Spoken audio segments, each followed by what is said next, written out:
दोस्तों आज हम बात करने वाले हैं scalar product of two vectors या डॉट प्रोडक्ट की। Scalar product of two vectors को ही डॉट प्रोडक्ट बोला जाता है। क्यों बोला जाता है अभी हम सीखेंगे। सबसे पहले हम थोड़ी सी बेसिक बात कर लेते हैं।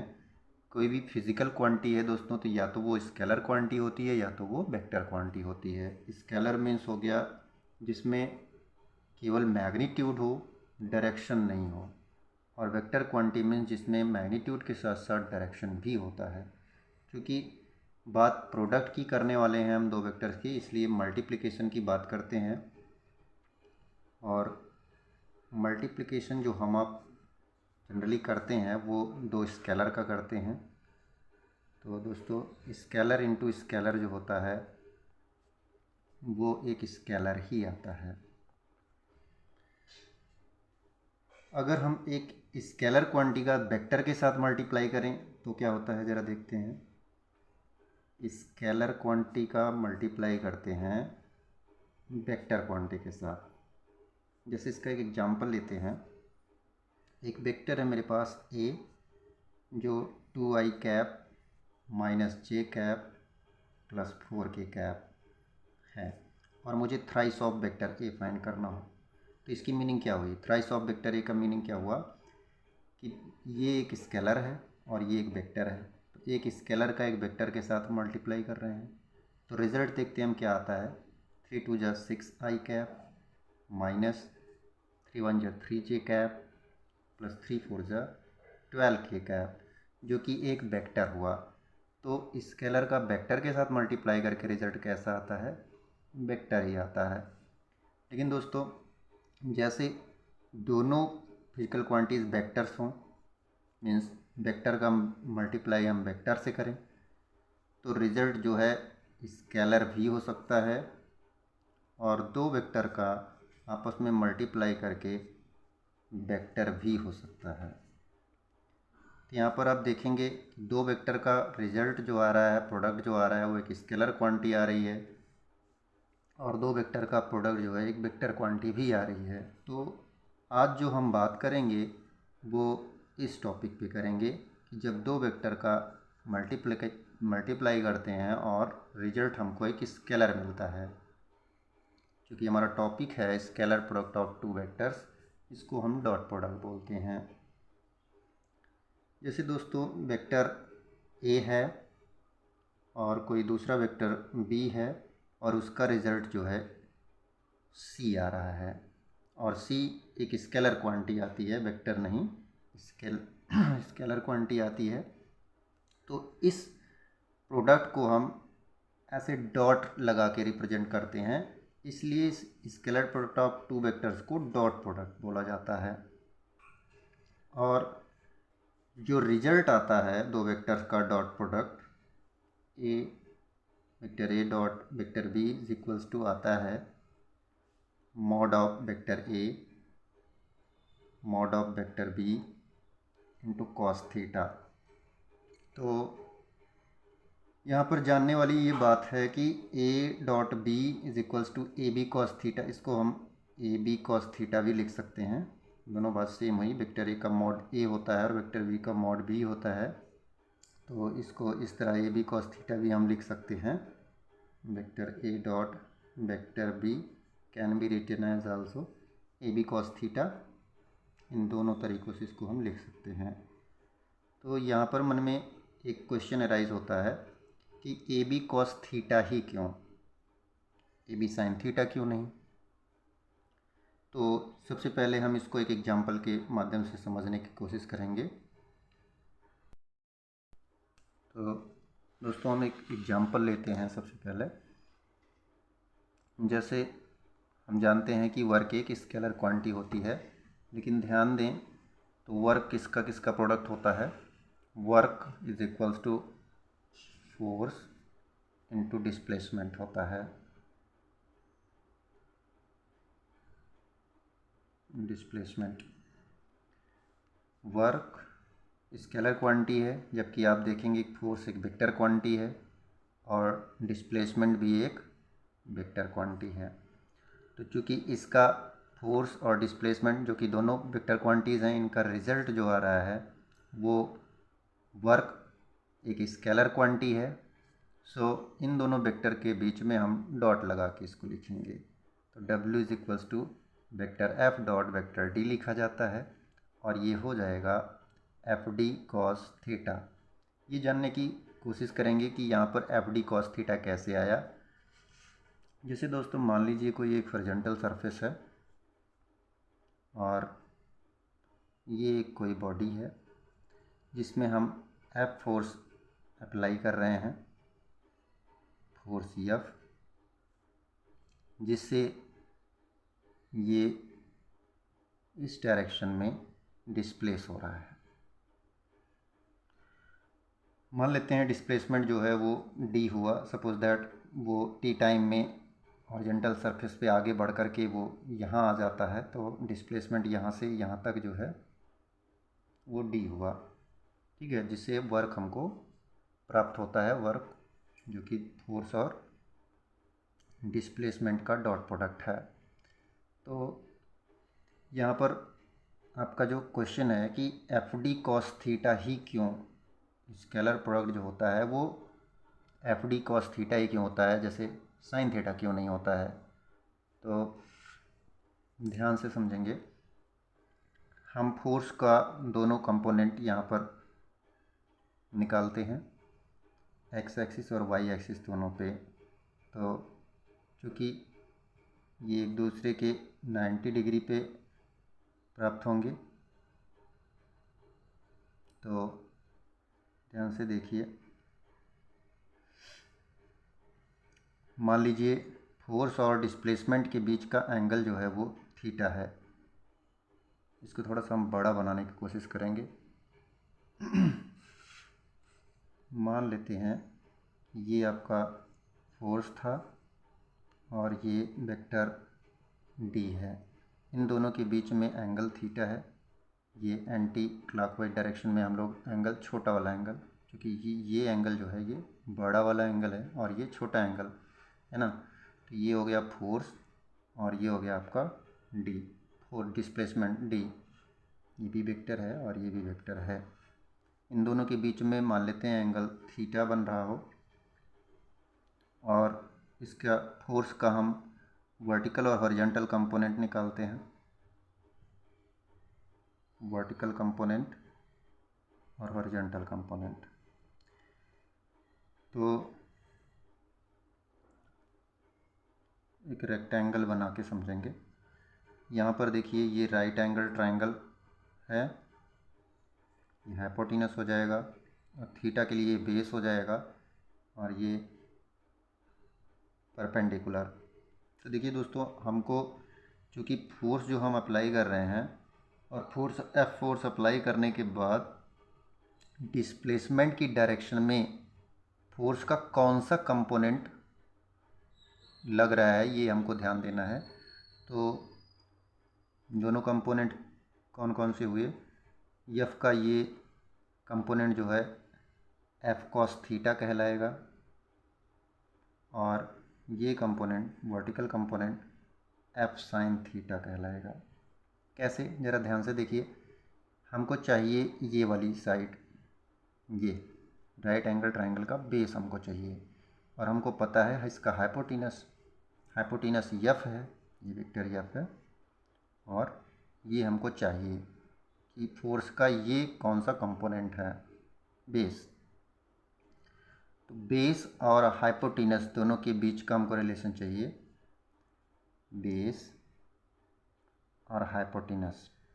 तो ये चीज़ होता है cos theta, base upon hypotenuse is equals to cos theta, as we know that.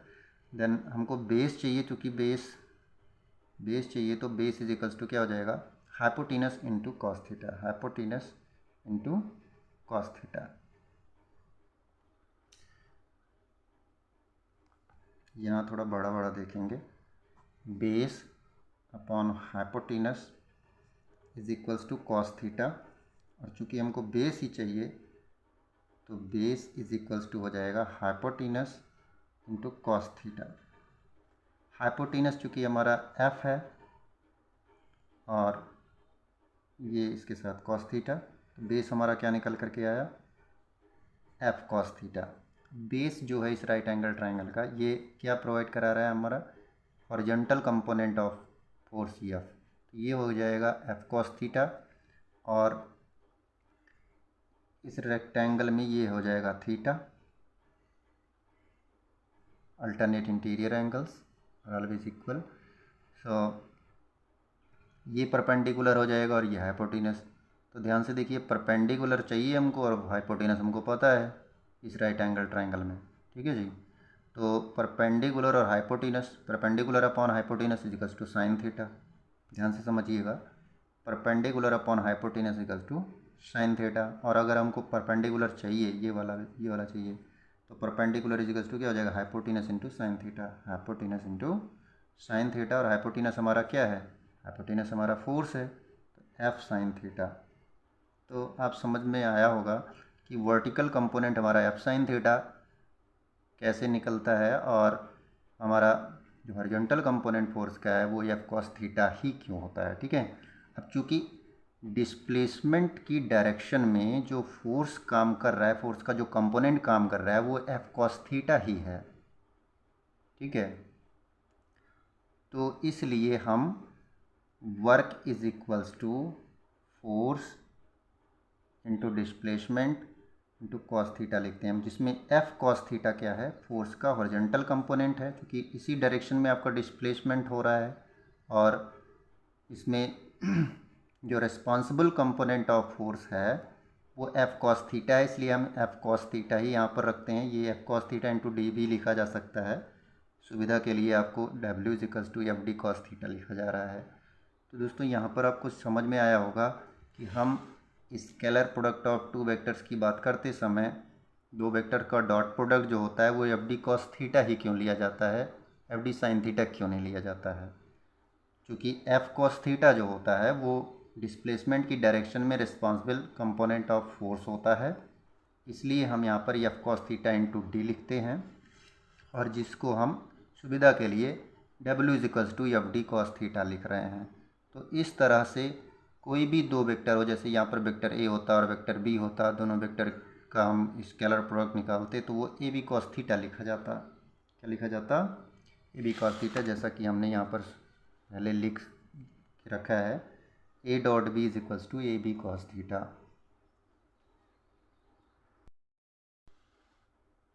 दोस्तों ये पॉज बटन दबा के आप इसका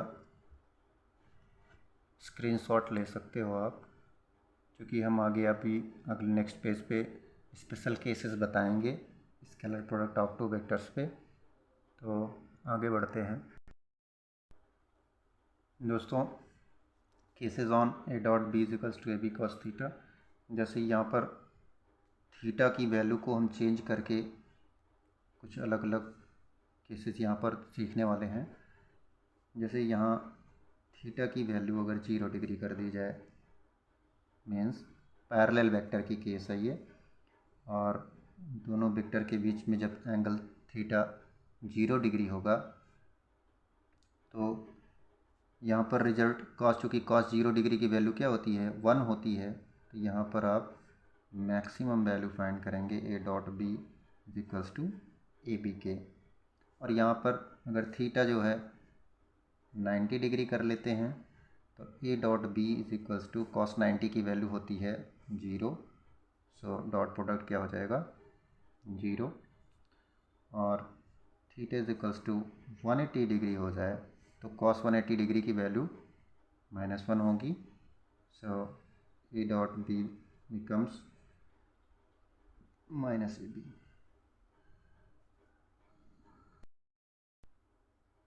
दोस्तों यहाँ पर ऑर्थोगोनल वेक्टर्स की भी हम बात कर लेते हैं।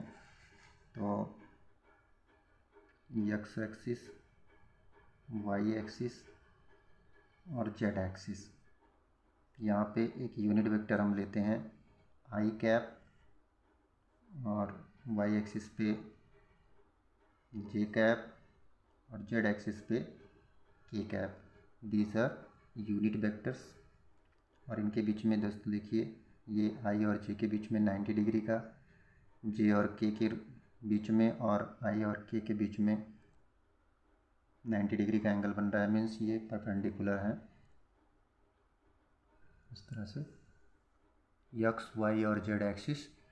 सो यूनिट वेक्टर्स जिनकी वैल्यू 1 होती है, तो vector A dot vector B की केस हम पढ़ रहे हैं।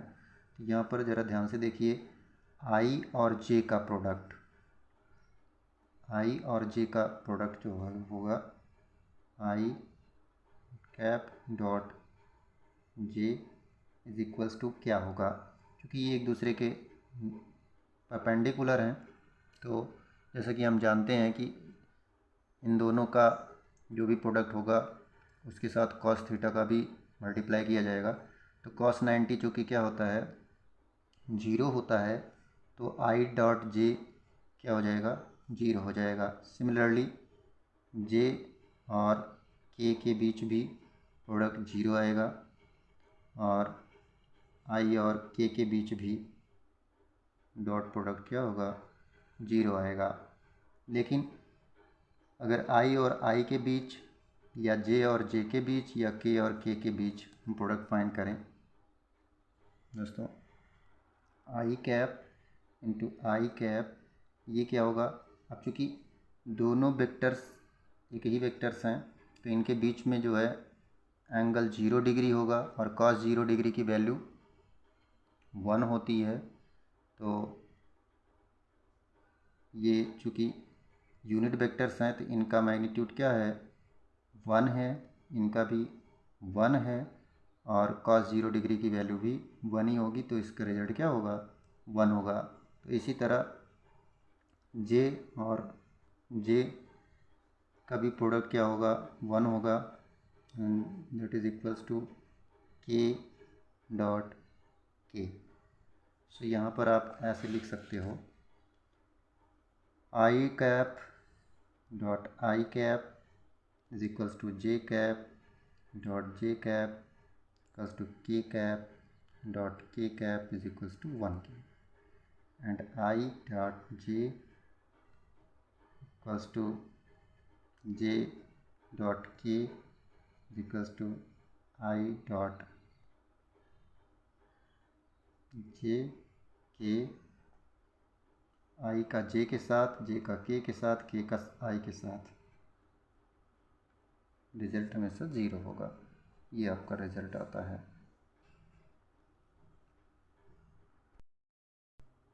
यहाँ पर बात करेंगे कम्यूटेटिव प्रॉपर्टी की।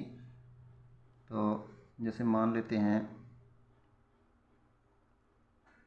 दो वेक्टर हैं ए और बी, तो इन दोनों का डॉट प्रोडक्ट जो होता है वो बी डॉट ए के इक्वल होता है, जिसको हम क्या बोलते हैं, commutative property. A dot B that is equals to B dot A के। तो इसको जानने की कोशिश करेंगे ऐसा क्यों होता है। जैसे मान लेते हैं कि दो वेक्टर्स हैं, वेक्टर ए और वेक्टर बी, और उनके बीच का एंगल क्या है, थीटा है। तो इन दोनों के बीच का डॉट प्रोडक्ट जो होगा वो ए बी कॉस थीटा होता है, ए बी कॉस थीटा। ये छोटा वाला एंगल है और ये बड़ा वाला एंगल है। ध्यान से देखिए, अगर हम ए का बी के साथ मल्टीप्लाई कर रहे हैं तो एंगल थीटा है, और रिजल्ट क्या आ रहा है, ए बी कॉस थीटा। और अगर थीटा ऐसे हो गया एंटी क्लॉकवाइज डायरेक्शन में ही, बी से ए की तरफ, तो ऐसे में ये हो जाएगा 360 माइनस थीटा। और चूँकि 360 minus theta cos 360 minus theta is also equals to cos 360 minus theta also equals to cos theta के। सो यहाँ पर भी बी डॉट ए के लिए भी क्या आएगा, कॉस थीटा ही आएगा। तो रिजल्ट हमारा क्या हो जाएगा, B dot A is equals to A B cos theta. दोनों केसेस में ए बी कॉस थीटा ही मिलता है, इसलिए A dot B is equals to B dot A के लिखा जाता है। सो दो वेक्टर का स्केलर प्रोडक्ट कम्यूटेटिव होता है। तो ये हो गई इसकी कम्यूटेटिविटी, इस पे बेस्ड कुछ न्यूमेरिकल हम करने की कोशिश करते हैं। तो जैसे मान लेते हैं कोई वेक्टर ए है और वो आपको 5 यूनिट दिया गया है, 5 unit, vector A is equals to 5 unit, और vector B is equals to 4 unit, और यहाँ पर दोनों वेक्टर के बीच का angle theta is equals to suppose that 30 degree दिया है, और हमको फाइंड करना है A dot B. As we know that vector A dot vector B is equals to A B cos theta. So A का मैग्नीट्यूड है 5 और B का है 4, और कॉस 30 की वैल्यू होती है √3/2, √3/2, तो 2 10 या 20, सो 10√3। यहाँ पर ए डॉट बी क्या आया 10√3। अगर हम यहाँ पर चाहें तो 10 × 1.73 that is equals to 17.3 unit दिखा सकते हैं। नेक्स्ट क्वेश्चन की बात करते हैं। जैसे दोस्तों vector A is equals to हमको 2i cap plus 5k cap given हो, और vector B is equals to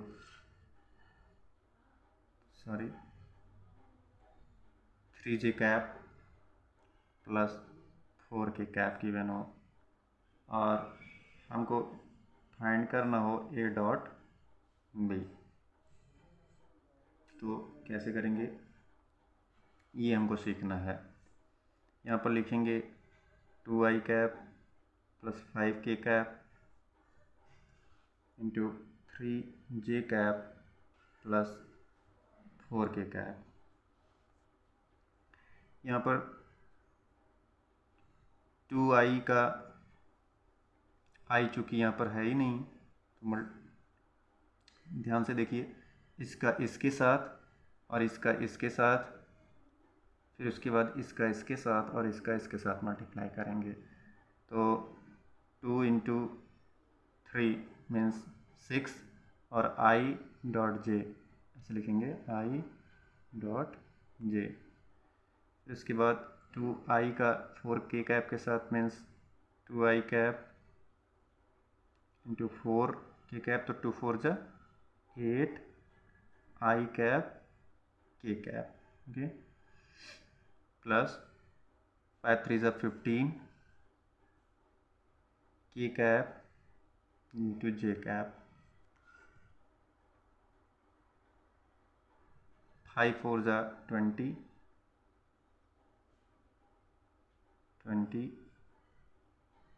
k cap into k cap. ध्यान से देखिए, तो ये i डॉट जे है, अभी मैंने आपको बताया था i डॉट जे या j डॉट के या i dot K equals to result क्या आता है 0 आता है।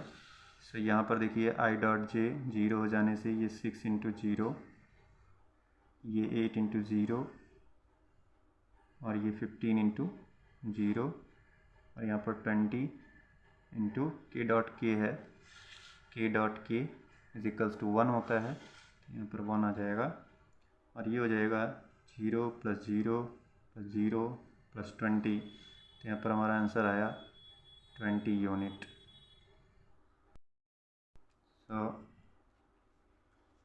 थोड़ा आगे बढ़ते हैं, और एक अलग तरह का क्वेश्चन हमको मिलता है। तो जैसे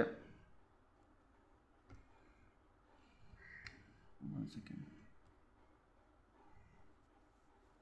जैसे कभी कभी दिया जाता है कि वेक्टर ए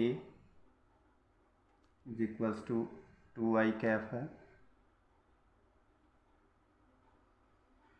प्लस 3j कैप, और सपोज दैट वेक्टर बी जो है कुछ भी ऐसे जैसे 6i cap minus 4j cap.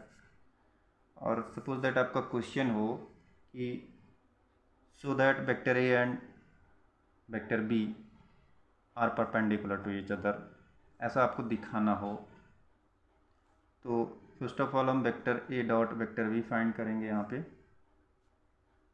2i cap plus 3j cap into 6j cap minus 4k cap. यहाँ पर एक शॉर्ट ट्रिक हम यहाँ पर देखेंगे, क्योंकि आई और जे का मल्टीप्लाई करेंगे तो जीरो आएगा, आई का के साथ करेंगे तो भी जीरो आएगा, जे का जे के साथ करेंगे तो भी रिजल्ट यहाँ पर कुछ आने वाला है। ठीक है, तो आई का जे के साथ किया तो रिजल्ट जीरो होएगा। तो यहाँ पर रिजल्ट कब कुछ पॉजिटिव आ सकता है, यहाँ जब जे का जे के साथ करेंगे तो 3 6 ज 18, J into J equal to क्या होगा 1 होगा। और बाकी की केसेस में चूँकि आई इंटू जे करने पे जीरो होता, आई इंटू के करने पे जीरो होता, या जे का के साथ भी रिजल्ट जो है जीरो होता, तो जीरो का कोई मतलब नहीं है यहाँ पे। तो 18 यूनिट आपने यहाँ पर देखा। भाई इसको हम थोड़ा सा अच्छे से लिख करके दिखा देते हैं, थोड़ा सा ब्रीफली एक्सप्लेन करके। जैसे 2i cap plus 3j cap का 6i काम करते हैं। क्योंकि क्वेश्चन हमारा परपेंडिकुलर शो करने के लिए है, तो इसको मैं i कैप बना लेता हूँ। क्या कर लेता हूँ, i कैप 6i कैप। तो इसका रिजल्ट क्या होगा 6 2 ज़ा 12 i cap dot i cap, और आई का के साथ रिजल्ट जीरो हो जाएगा, छोड़ देते हैं। फिर 3 का 6 के साथ 18 आई जे, अब आई डॉट जे की वैल्यू क्या होगी जीरो, तो लिख लेते हैं 3 6 ज 18 जे कैप इंटू आई कैप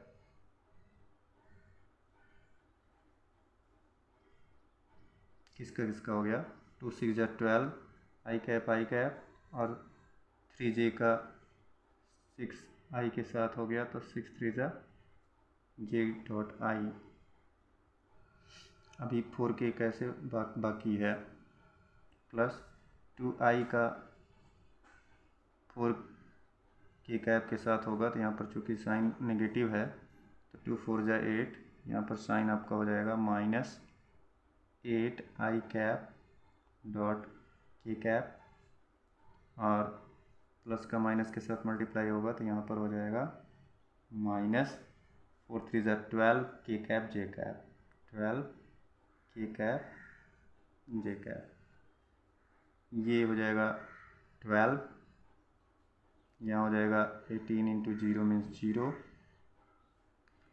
ये भी हो जाएगा जीरो, ये भी हो जाएगा जीरो। तो यहाँ पर रिज़ल्ट आपका क्या आ गया 12 यूनिट। तो यहाँ पर हम ए और बी को परपेंडिकुलर नहीं कह सकते, जैसे थोड़ी सी गलती हो गई थी इसमें, क्योंकि हम अपने हिसाब से परपेंडिकुलर शो करने तो निकले, लेकिन अभी क्योंकि वेक्टर ए और बी इस तरह से थे कि ये परपेंडिकुलर नहीं हो सके, तो अगले क्वेश्चन में इसी बात को हम देख लेते हैं। जैसे वेक्टर ए है और इसकी वैल्यू है, थोड़ा समझ के, 2i cap plus 3j cap, और वेक्टर बी है 6i cap minus 4j cap. अगर ये कर लेते हैं तो दोस्तों ये परपेंडिकुलर हो जाएगा, जैसे कि मैं देख पा रहा हूँ। तो ए डॉट बी यहाँ पे निकालने की कोशिश करते हैं। तो चूँकि ये इम्पोर्टेंट इसलिए है क्योंकि इस तरह का क्वेश्चन आपको ज़रूर आता है। तो 2i cap plus 3j cap into 6i cap minus 4j cap. यहाँ पर देखेंगे आई का आई के साथ प्रोडक्ट पॉजिटिव आना है, जीरो नहीं होगा, और जे का जे के साथ भी रिजल्ट लिखा जाएगा, जैसे कि 2 6 12 I cap dot I cap 2i का -4j के साथ -4 2 8 I cap dot J cap, फिर 3 6 18 I cap dot J cap -4 3 12 J cap dot J cap. यहाँ पर देखिए दोस्तों, I dot I means 12 into 1 minus I dot J means 8 into 0 plus I dot J means 18 into 0 minus 12 into 1 J dot J. यहाँ हो जाएगा 12 minus 0 plus 0 minus 12, 12 minus 12 is equals to क्या हो जाएगा 0 के। So vector A is perpendicular to vector B के। यहाँ पर जैसे क्वेश्चन आएगा कि वेक्टर ए को वेक्टर बी के परपेंडिकुलर शो करिए, तो इसका डॉट प्रोडक्ट हम फाइंड करके उसको हमको 0 दिखाना पड़ेगा, क्योंकि जब 90 डिग्री होता है थीटा तो डॉट प्रोडक्ट उसका हमेशा क्या प्राप्त होता है 0, cos 90 की वैल्यू 0 होने के कारण।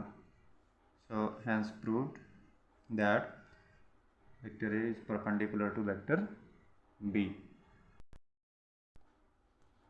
और क्वेश्चन की बात करते हैं। सपोज दैट वेक्टर ए आपको गिवन हो 5i cap plus 9j cap minus 4k cap, और वेक्टर बी आपको गिवन हो 2i cap plus 2j cap minus ck cap, और आपको गिवन हो कि वेक्टर ए जो है वो परपेंडिकुलर है वेक्टर बी के।